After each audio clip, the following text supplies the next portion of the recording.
राधे राधे। नमस्कार दोस्तों, आप सबका स्वागत है फिर से मेरे न्यू ब्लॉग में। आज है हरतालिका तीज, तो चलते हैं मंदिर। वहाँ पे बहुत सारी औरतें आएंगी कथा सुनने और बहुत सारे पंडित जी भी आते हैं। शिव जी का मंदिर है तो वहाँ पे चलते हैं। हम हरा और लाल में साड़ी पहने हैं और सिंपल ही तैयार हुए हैं, ज़्यादा नहीं कुछ किए हैं, जितना आता है उतना सज लिए हैं सजना के लिए। तो चलते हैं कथा सुनने और ब्लॉग में बने रहिए और कथा पूरा सुनिएगा आप लोग। पंडित जी सुनाएंगे, पूरा कथा का वीडियो बनाएंगे हम। मंदिर है दोस्तों, तो अंदर चलते हैं, देखते हैं पंडित जी आए हैं कि नहीं आए हैं। अभी भोले बाबा हैं, देखिए भोले बाबा का प्यारा सा फोटो है, आप लोग भी आशीर्वाद लीजिएगा। यहाँ पर देखिए उनका पूरा परिवार है भोले बाबा का। बहुत लोग पूजा करके चले गए हैं, अभी कोई आया भी नहीं है, पंडित जी भी नहीं आए, देरी होगा आने में, हम जल्दी आ गए हैं। हर हर महादेव। अभी पंडित जी नहीं आए हैं, पंडित जी का हम लोग इंतज़ार कर रहे हैं। पंडित जी आएंगे तो कथा शुरू हो गया, तो कथा सुनेंगे। अभी 2 ही 3 लोग आए हैं, बाकी लोग बाकी हैं, आएंगे धीरे धीरे, क्योंकि इतना रात भर का पूजा है ना। ये आ गया दोस्तों, देखिए पूजा का तैयारी हो गया, आसन भी सबके लिए लग गया और 2-3 महिलाएं बैठ गई आके, बाकी लोग आए तब कथा शुरू होगा। श्री देवताभ्यो नमः। ओम स्वस्ति प्रिया सर्वलोकं मायिकाना स्वस्ति देव्ये नमः।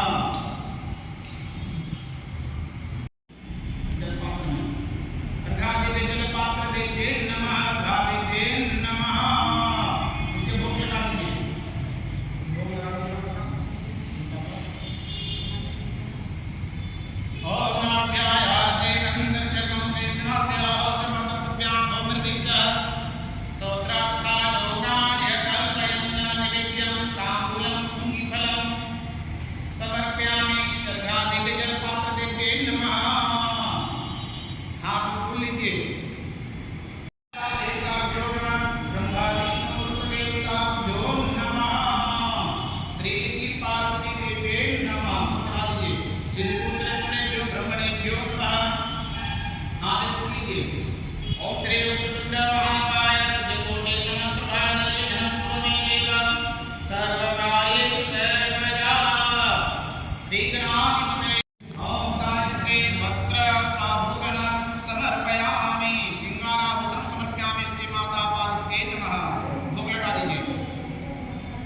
पार्टी और ना चंद्र पढ़ा दिए, माता पार्वती चढ़ा दिए, जल चढ़ा दीजिए। भोग लगाने के बाद उधर मुखे आचमनीयम जलम समर्पयामि शिव पार्वती नमः। हाथ पुष्प लेके शिव पार्वती को प्रणाम कीजिए।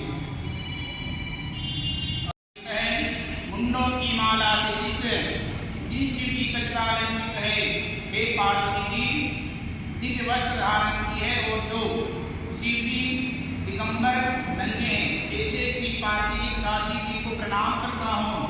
रमणी कैलाश पर्वत पर बैठी हुई माता पार्वती भगवान शिव जी से कहते हैं, हे प्रभु आप मुझे कोई पूजा पाठ व्रत जब तब बताइए जिसे करने से महान पुण्य की प्राप्ति हो। परिश्रम में कम करना पड़े लेकिन फल अधिक मिले। अब कौन ऐसा मैंने कर्म किया, कौन ऐसा तप किया जो तप के प्रभाव से आप जैसे महाप्रभु ये प्राप्त हुए हैं। भगवान शिव जी बोले, हे पार्वती सुनो, तुमने आज से बहुत दिनों पहले बाल्यावस्था में जिस तप और व्रत के प्रभाव से तुमने मेरा आसन प्राप्त किया है वह मुझे बताता हूँ, तुम मेरे प्रिय शिव। जैसे भगवान शिव जी माता पार्वती जी से हरिताल का व्रत का कथा का महत्व बतला रहे हैं, वही कथा श्री महाराज हर मनुष्य को बतला रहे हैं, तो कथा श्रवण करें। जैसे नक्षत्रों में चंद्रमा, ग्रहों में सूर्य, वर्णों में ब्रह्मन, देवताओं भगवान विष्णु हैं, नदियों में गंगा, पुराणों महाभारत, वेदों में सामवेद, इंद्रियों में श्रेष्ठ है। सब पुराणों वेदों में सर्वस्व जिस तरह कहा गया है वह प्राचीन व्रत बतलाता हूँ। एकाग्र मन से ध्यान पूर्वक श्रवण करें।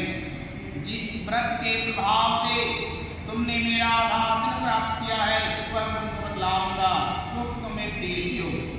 भाद्र मास के शुक्ल पक्ष तृतीया तिथि हस्त नक्षत्र के दिन हर कोई जो स्त्री हरितालिका तीज व्रत जो करेगा वह सब पापों से मुक्त हो जाएगा, धन पुत्र की प्राप्ति होगी, सुहागन की प्राप्ति होगी। पार्वती जी ने भगवान शिव जी से पूछे, हे नाथ मैंने तो यह व्रत किया, क्या आपके मुख से सुनना चाहती हूँ। तो भगवान शिव जी बोले, हे पार्वती सुनो, तुमने उत्तर की ओर बड़ा अरण्य के पर्वतों में से हिमवान नामक पर्वत है, उसके आसपास तरह तरह के भूमियां हैं, तरह तरह के वृक्ष लगे हुए हैं, नाना प्रकार के पशु पंछी निवास करते हैं और गंधर्व के साथ देवता वासित आचरण करते हैं। अप्सराएं नाचते रहती है, गंधर्व गाते रहते हैं। स्फटिक बने वैदुर्य मणि के खाने भरी है, गंगा जल की ध्वनि सुनाई देती है, बर्फ से ढका हुआ वह पर्वत है और तुमने इसी बाल्यकाल में उसी पर्वत पर तपस्या की थी। 12 वर्ष तक मिट्टी जंग के केवल धुआं पी कर रही, 64 वर्षों तक सूखे पत्ते खा कर रही। माघ मास में तुमने जल में बैठी रहती हो, एक साथ के दोपहर में पंचरंगी तापती थी। श्रावण के महीने जल की बरसात होता था, फिर भी उसी जगह पर बैठी रहती हो, तपस्या में ही रहती, भगवान शिव जी की तपस्या करते रहती थी। यह सब कष्ट देखकर तुम्हारे पिता हिमालय को बहुत कष्ट हुआ। वो मन ही मन विचार करने लगे कि मैंने से कौन सा यह जो कर्म है अपनी पुत्री पार्वती का, इसके इनके समान कोई वर मुझे दिखाई नहीं दे रहा है, मैं इसका विवाह इस लड़के के साथ करूं। यह सोचकर हिमालय राजा ने मन ही मन चिंतन कर रहे थे। उसी समय नारद मुनि वहां आकर पहुंच गए और नारद मुनि बोले, हे हिमालय राजन, आप चिंता ना करें, आपकी पुत्री से विवाह भगवान विष्णु करेंगे। ये मेरा वचन है। भगवान विष्णु के समान इस पृथ्वी पर, विष्णु लोक में, शिव लोक में, कैलाश पर्वत पर, इंद्रलोक में उनके समान कोई वर नहीं है जो हर कला में परिपूर्ण हो। आप उनसे अपना पुत्री का विवाह संपन्न करें। यह बात सुनकर हिमालय राजा प्रसन्न हो गए। प्रसन्न हो जाने के बाद ही मन विवाह का तैयारी आरंभ कर दिया। उधर नारद ने आकाश में लीन हो गए और विष्णु लोक जाकर भगवान विष्णु को बोले, हे प्रभु, मैंने आपका विवाह निश्चित किया है, पार्वती के साथ, उसी के साथ आपका विवाह संपन्न होगा। यह बात सुनकर भगवान विष्णु भी प्रसन्न हो गए, परंतु माता पार्वती को यह जब बात का जो पता चला तो माता पार्वती शांत हो गई तो मन ही मन विचार करने लगी, मैंने तो विवाह भगवान शिव के साथ करने का प्रण लिया है, मैं भगवान शिव के साथ ही विवाह करूंगा। मैं भगवान विष्णु के साथ विवाह नहीं कर सकता। मैंने अपना ईश्वर, अपना देवता, अपना परमेश्वर भगवान शिव को मानते हैं।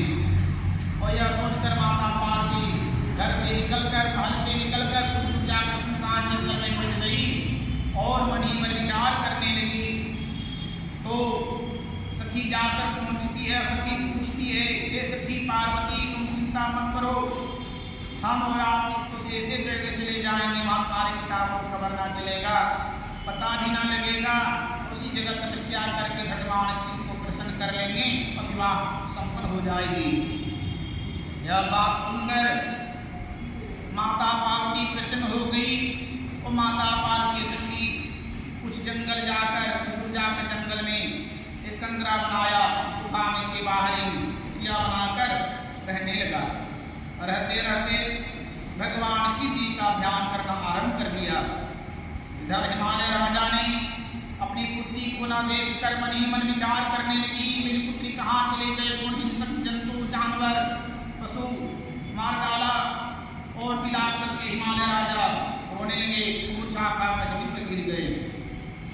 चिंता में पड़ गए हिमालय राजा, अपनी पुत्री को ढूंढने का आरंभ कर दिया। उसी समय भगवान की कृपा से माता पार्वती तपस्या करते करते जब भाद्र मास के शुक्ल पक्ष तृतीया की हस्त नक्षत्र आया, उसी दिन रात्रि में अपने कंदरा के बाहर एक बालू की प्रतिमा बनाकर भगवान शिव जी का विधि विधान के साथ पूजन किया। पूजन के प्रभाव से भगवान शिव जी प्रसन्न हो गए और वरदान दिया। आकर पहुंच गए तो बोले, हे पार्वती, हम तुम्हारे भक्ति और पूजन से प्रसन्न हैं, मुझसे तुम वर मांग लो, क्या चाहती हो। माता पार्वती बोली, हे प्रभु, हे मेरे देवता, आप मुझ पर प्रसन्न हैं, आप मेरा पति बन जाइए, हम आपसे विवाह करना चाहते हैं। यह बात सुनकर भगवान शिव जी भी प्रसन्न हो गए। वरदान देकर भगवान शिव जी अंदर ध्यान हो गए, कैलाश पर्वत पर चले गए। उसी रात्रि को माता पार्वती ने जागरण किया, भगवान शिव जी का जप किया और प्रातःकालीन ब्रह्म मुहूर्त में उस बालू की प्रतिमा को बहता हुआ नदी में प्रवाहित किया।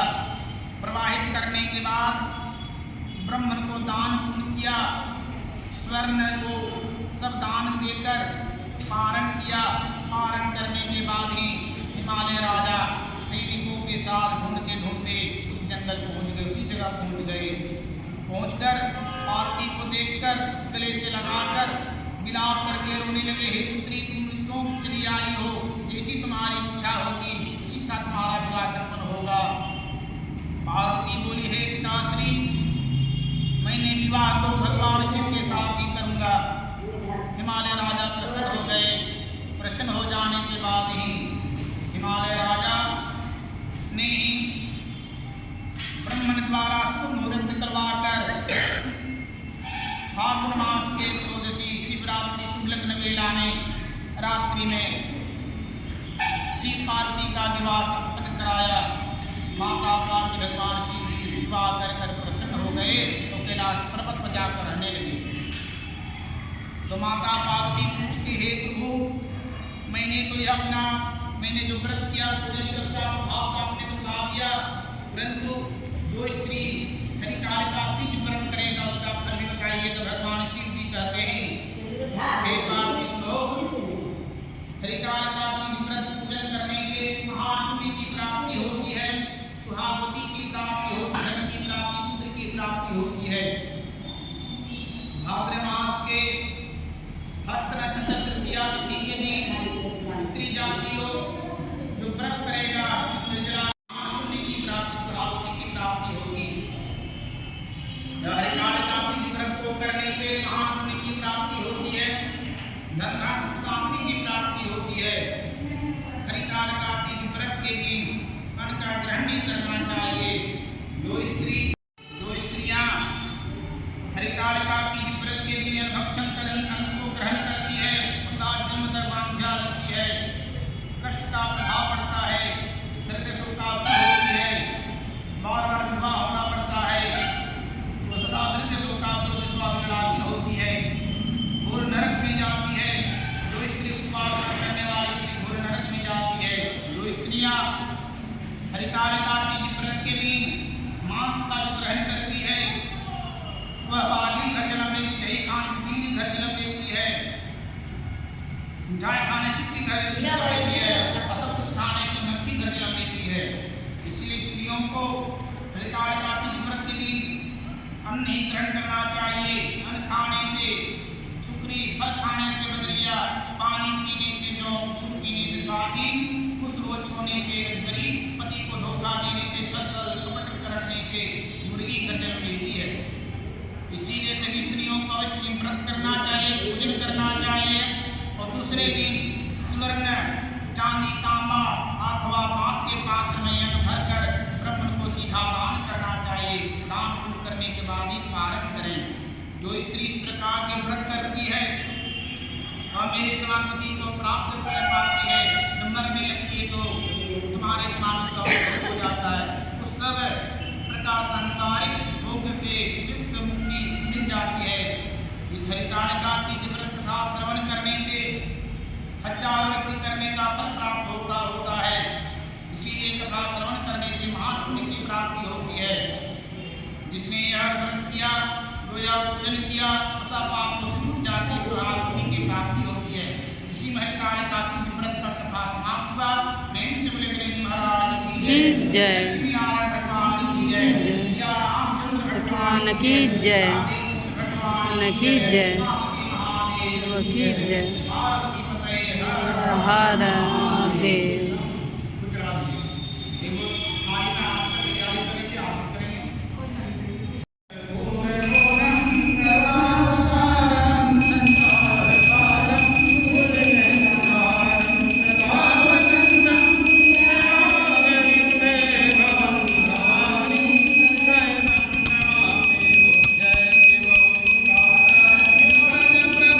मंदिर से घर आ गए दोस्तों, 7 बज गया है। 4 बजे गए थे, 7 बज गया है। और हम लोग कथा सुने, पंडित जी को दक्षिणा दिए, पंडित जी से आशीर्वाद लिए। और पार्वती मैया सबका सुहाग बनाए रखे, भोले बाबा आशीर्वाद दे। और क्या चाहिए हम लोग का। और एक दूसरे को नाक पर से सिंदूर लगाएं, वीडियो बनाएं, फ़ोटो खींचे, बहुत सारा मस्ती किए। बहुत सारी देश की शहर के महिलाएं मिली थी, दोस्त बनी और नंबर ली फ़ोन करने के लिए। बहुत अच्छा लगा कथा सुन के। और हरतालिका तीज की शुभकामनाएं सबको, मेरा यूट्यूब फैमिली जितना है। और मिलते हैं नेक्स्ट वीडियो में, तब तक के लिए बाय।